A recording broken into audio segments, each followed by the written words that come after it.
আসসালামু আলাইকুম। System academy care থেকে জানাচ্ছি আন্তরিক শুভেচ্ছা এবং অভিনন্দন। সপ্তম শ্রেণীর গণিত পৃষ্ঠা নং 180 অঙ্ক নং 5।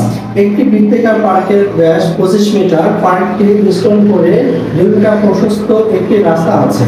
পথটির ক্ষেত্রফল নির্ণয় করো। পথটির ক্ষেত্রফল নির্ণয় করতে আমাদের দেওয়া আছে ব্যাস 25 মিটার। আমরা 25 মিটার নিলাম। ব্যাসার্ধ 2 ভাগ হবে, 25 আমরা 2 দিয়ে ভাগ দিয়ে পেলাম 12.5 মিটার। এখন পার্কটির ক্ষেত্রফল বের করতে হবে পাই আর স্কয়ার। পাই এর মান নিলাম আর 12.5 দুইবার নিলাম, গুণ করে পেলাম পার্কটির ক্ষেত্রফল। এখন আমাদের রাস্তা পার্কের ব্যাসার্ধ বের করতে হলে আমাদের 2 মিটার বাদ দিতে হবে। তাহলে 2 মিটার বাদ দিলে হয় হচ্ছে আমাদের 10.5 মিটার। এখন রাস্তাবাদের পার্কের ক্ষেত্রফল হচ্ছে পাই আর স্কয়ার। তাহলে পাই এর মান নিলাম আর এটাকে ডাবল লিখলাম, গুণ করে পেলাম হচ্ছে আমরা রাস্তা পার্কের ক্ষেত্রফল। পথটির ক্ষেত্রফল বের করতে হলে সম্পূর্ণ ক্ষেত্রফল থেকে আমাদের ভিতরে বাদ দিতে হবে।